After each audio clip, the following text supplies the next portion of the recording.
Hello दोस्तों, आज आपके बीच में लेकर आए हैं नई कहानी जिसका नाम है सच्चा शिष्य कौन। रामनारायण अपने समय के विद्वानों में सबसे अधिक विद्वान और पूजनीय तथा सम्माननीय भी माने जाते थे।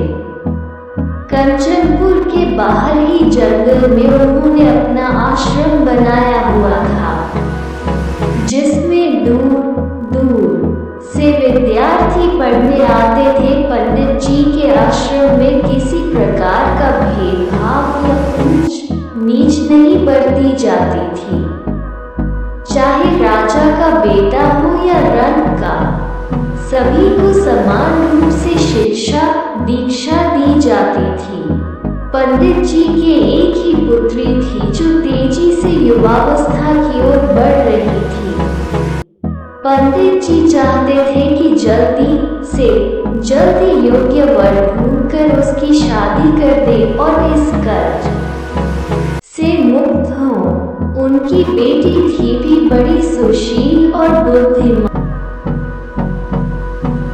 पंडित जी ऐसा ही नेक और बुद्धिमान युवक उसके लिए ढूंढना चाहते थे।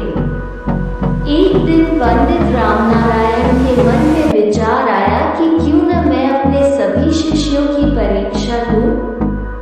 इन सब में जो भी सबसे अधिक बुद्धिमान होगा, उसी से मैं अपनी बेटी की शादी करूंगा। कहा, देखो बच्चों, मैं एक बहुत दूसरे दिन पंडित जी ने अपने सभी शिष्यों को बुलाकर ही विकट स्थिति में फंस गया हूँ। विकट स्थिति गुरुजी? भीमसेन कैसी नामक युवक ने पूछा। बात दरअसल यह है कि मेरी बेटी विवाह योग्य हो गई है और आज तक उसकी शादी के लिए मैंने कुछ भी बचा कर नहीं रखा। अब शीघ्र ही मुझे उसकी शादी करनी है, जिसके लिए वस्त्र और आभूषण चाहिए। इसमें चिंता की क्या बात है गुरुजी? एक सुंदर सा युवक अपने स्थान से उठकर बोला, मेरे पिता नगर सेठ हैं। आपके आदेश पर मैं हजारों स्वर्ण मुद्राएं आपके चरणों में नहीं गुरुजी, आप मुझे आदेश दें। मैं इस राज्य का युवराज हूँ। आपके एक इशारे पर मैं आपके कदमों में हीरे मोती सोने चांदी के ढेर लगा दूंगा।